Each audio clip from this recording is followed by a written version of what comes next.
kitab ini judulnya Manhajul Istiqomah Din Bisalamah, karangan Sayyid Utsman bin Yahya.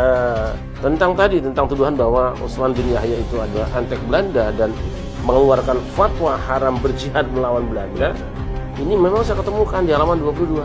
Maka dari ini diketahui bahwa perbuatan bikin rusuh negeri sebagaimana yang telah jadi di Cilegon, Banten, dan yang dahulu di Bekasi sekalian itu batil, bukannya jihad, sebab tiada syarat-syaratnya.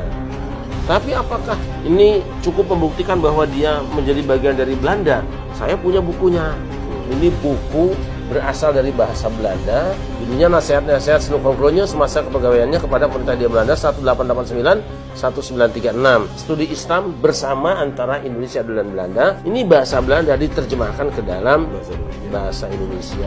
Ini adalah data pendukung. Apakah fatwa ini benar-benar merupakan dukungan Belanda kepada Belanda atau bukan? Nah, di sini ada nih babnya sendiri, halaman 1623, Sayyid Utsman. Nah, ini kehadapan Yang Mulia Gubernur Jenderal, dengan ini atas nama pengarang Sayyid Utsman bin Abdullah Al-Alawi di Betawi, saya mendapat kehormatan menyerahkan kepada Yang Mulia satu eksemplar karya kecilnya yang baru saja dicetak dan ditulisnya dalam bahasa Melayu Betawi, Manhaj al-Istiqomah fi Din Bisalamah. Ini dia.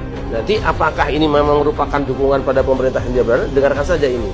Yaitu jalan yang benar guna menjalankan agama dengan damai. Atas permintaan pengarang, saya melampirkan penjelasan pada tulisan ini. Ini Snuffelkronje melampirkan kitab ini kepada pemerintah penjajah Belanda. Ini nih, ulasan tersebut terakhir ini bertambah lagi arti pentingnya karena dengan tegas Sayyid menggambarkan dan mengutuk gerakan di Cilegon dan di Bekasi sebagai gerakan keagamaan palsu. Nah, ini dia nih.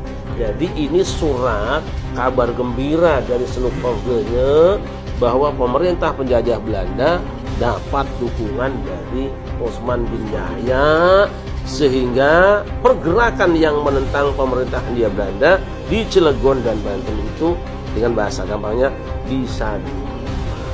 Nah, nanti apakah Anda sependapat atau tidak, silahkan, ini bukunya.